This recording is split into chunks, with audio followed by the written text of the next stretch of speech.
አሳዛኝ መረጃም ይዤ መጥቻለሁ። ኢቢኤስ ቴሌቪዥን ውስጥ የገባው ሞት እያንዳንዳቸውን ቀስ በቀስ እየወሰዳቸው ነው። ዝነኞችን፣ የምንወዳቸውን የምናከብራቸውን አርቲስቶችና የምንወዳቸውን የኢቢኤስ ቴሌቪዥን ዝነኛ የመዝናኛ ፕሮግራም አቅራቢዎችን እየወሰደብን ነው። ኢቢኤስ ቴሌቪዥን በአንድ ወር ጊዜ ውስጥ ሁለት ወሳኝ የተባሉ ባልደረቦቹን በሞት አጥቷል። በእርግጥ የቴሌቪዥን ጣቢያው ተወዳጅ ነው። በመላው ዓለም ይደመጣል። ከ15 ዓመት በላይ በሳተላይት ቴሌቪዥንነት በዝነኝነት በተወዳጅነት ቆይቷል። ነገር ግን ከቅርብ ጊዜ ወዲህ እያንዳንዳቸው የኢቢኤስ ቴሌቪዥን ጋዜጠኞች ከወራት ከዓመታት በኋላም እየተለዩን ነው። ዛሬ የሰማነው ዜና አስደንጋጭ ነው። ለኢቢኤስ ቴሌቪዥን ወዳጆች እጅግ በጣም ልብ የሚሰብር መረጃ ነው። አዝነናል። መረጃውን ለእናንተ ስናደርሳችሁ በተሰበረ ልብ ነው።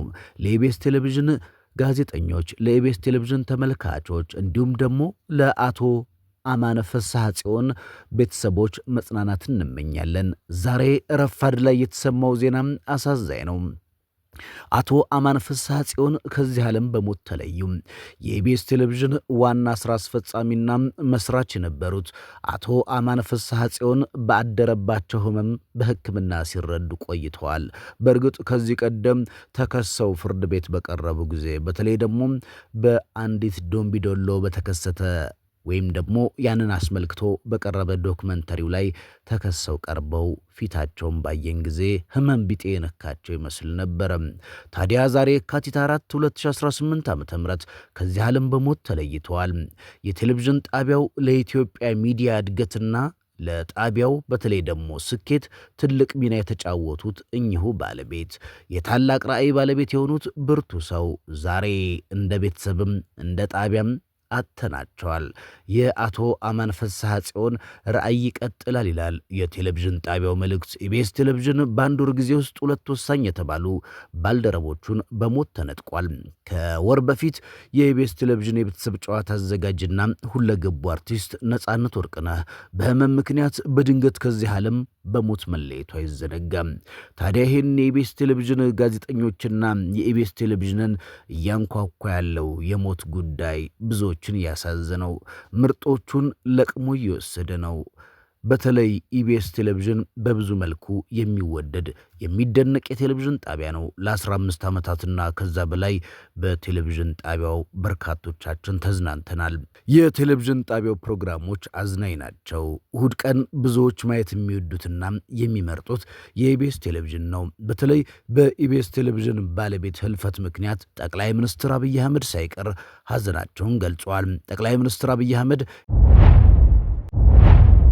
የኢቢኤስ ቴሌቪዥን መስራችና ዋና ሥራ አስፈጻሚ አቶ አማነ ፍስሐ ጽዮን በማረፉ ሐዘን ተሰምቶኛል። አማን ለኢትዮጵያ የግል ሚዲያ እድገት ወሳኝ ሚና ነበራቸው። ከነዚህ ወሳኝ ሚና ከነበራቸው ሰዎች ደግሞ አማነ ፍስሐ ጽዮን አንዱ ነው። ኢትዮጵያ በአስቸጋሪ ሁኔታዎች ውስጥ ባለፈች ጊዜ ውስጥ የሚጠበቅበትን አድርጓል። ነፍሱ በሰላም ትረፍ ሲሉም ሐዘናቸውን ገልጸዋል።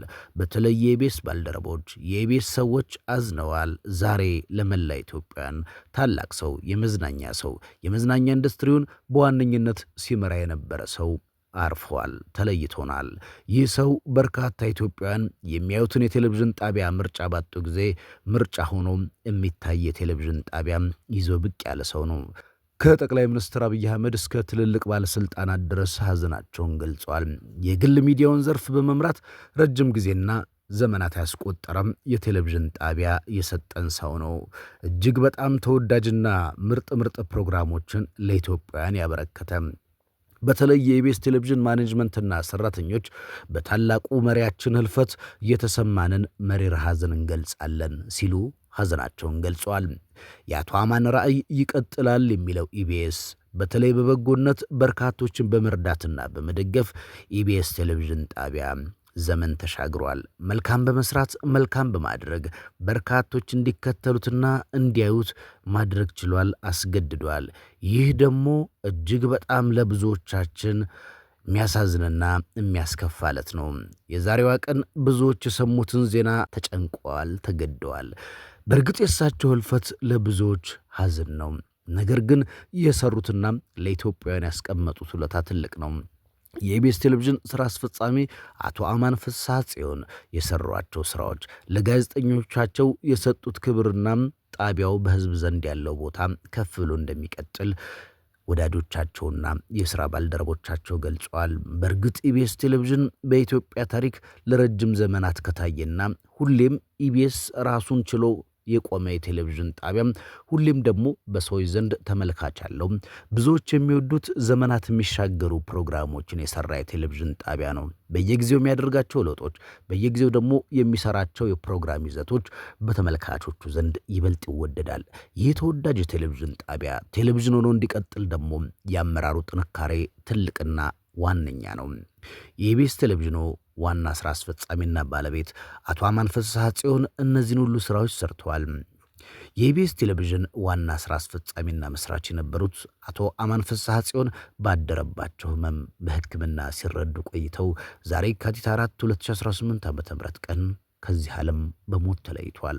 ለሁሉም ኢትዮጵያውያን ሐዘን የሆነባቸውና ያሳዝነው የኚህ ሰው ህልፈት በተለይ ደግሞ ከወራት በፊት ነጻነት ወርቅነህን አጣን። እናም ደግሞ ከዛ በኋላ እሳቸውንም አጣን። ለኢትዮጵያ ሚዲያ እድገትና ለጣቢያው ትልቅ ራዕይና ዓላማ ነበራቸው። ስኬታቸውን ለኢትዮጵያ ህዝብ አሳይተዋል። የማይተካ ሚና ተጫውተዋል። የታላቅ ራዕይ ባለቤት ነበሩ። ብርቱ ሰው ዛሬ አጣናቸው። ብዙዎቻችን አዝነናል። ሐዘን ይሰማናል። ልባችንን የሚሰብር ሐዘን ነበረ። ነገር ግን እሳቸው ቢሞቱም የኢቢኤስ ቴሌቪዥን ጣቢያ ራዕይና ዓላማቸውን አስቀጥላለሁ ብሏል። የኢቢኤስ ቴሌቪዥን ማኔጅመንት እንዲሁም ሰራተኞች በአማን ፍስሐ ጽዮን ህልፈት የተሰማቸውን ሐዘን ገልጸዋል። እንደ ቤተሰብም እንደ ጣቢያም ታላቅ ሰው ብናጣም የአቶ አማን ራዕይ ይቀጥላል ብለዋል። ኢቢኤስ ቴሌቪዥን ውስጥ የገባው ሐዘን ብዙዎችን አንጀት በልቷቸዋል። ምናልባትም ኢቢኤስ ቴሌቪዥን የሰራቸውን ስራዎች የደረሰበትን ከፍታ በማየት ብዙዎች ይጽናናሉ። አቶ አማን ፍስሐ ጽዮን የኢትዮጵያ የሚዲያ ኢንዱስትሪ ወደ አዲስ ምዕራፍ ያሸጋገረ ኢቢኤስ ቴሌቪዥን የተባለ የቴሌቪዥን ጣቢያ እንደ አውሮፓውያን አቆጣጠር በ2008 በዩናይትድ ስቴትስ ሜሪላንድ በመመስረት የሚታወቁ አንጋፋ የሚዲያ ሰው ነበሩ። ጣቢያው በተለይ በውጭ ሀገር የሚኖሩ ኢትዮጵያውያን ከሀገራቸው ባህልና ዜና ጋር በማገናኘት እንዲሁም ጥራት ያላቸው የቤት ፕሮግራሞችን በማቅረብ ረገድ ቀዳሚ ነው። የኢቢኤስ ቴሌቪዥን ባወጣው የሐዘን መግለጫ አቶ አማን ኢትዮጵያ ታከብራቸዋለች፣ ለኢትዮጵያ ሚዲያ እድገት የማይተካ ሚና ተጫውተዋል፣ የታላቁ ራዕይ ባለቤት ብርቱ ሰው እንደነበሩ ገልጿል። ድርጅቱ በዋና ስራ አስፈጻሚው ህልፈት የተሰማውን ጥልቅ ሐዘን ገልጾ ለቤተሰቦቻቸውና ለወዳጆቻቸው ለዘመዶቻቸው መጽናናትን ተመኝቷል። አቶ አማን ኢቢኤስ ቴሌቪዥን በዓለም አቀፍ ደረጃ ተደራሽ ከማድረግ ባለፈም በወጣትና በዝነኛ ጋዜጠኞች የኪነ ጥበብ ባለሙያዎችን በማፍራት ረገድ ትልቅ አስተዋጽኦ አበርክተዋል። ዘመናዊ ብሮድካስት ቴሌቪዥን ወደ ኢትዮጵያ ሚዲያ በማስተዋወቅም የሚዲያው ዘርፍ ከፍ ለማድረግ ከፍተኛ ጥረት ሲያደርጉም ቆይተዋል። ጥረታቸው ተሳክቶ የቴሌቪዥን ጣቢያው ከኢትዮጵያ ውስጥ ተወዳጅና በርካታ ሰዎች የሚመለከቱት እጅግ በጣም የሚወደድ የቴሌቪዥን ጣቢያ ሆኖላቸዋል። ይህንን ህልማቸውን ቢያሳኩም በቀጣይ ሌሎችም የእሳቸውን ራዕይና ዓላማዎች በማስቀጠል ዘንድ ብዙዎች ቃል ገብተዋል። ይህንን ሊቀጥሉ የእሳቸውን ራዕይና ዓላማ ሊያሳኩ ብዙዎች ቃል ገብተዋል።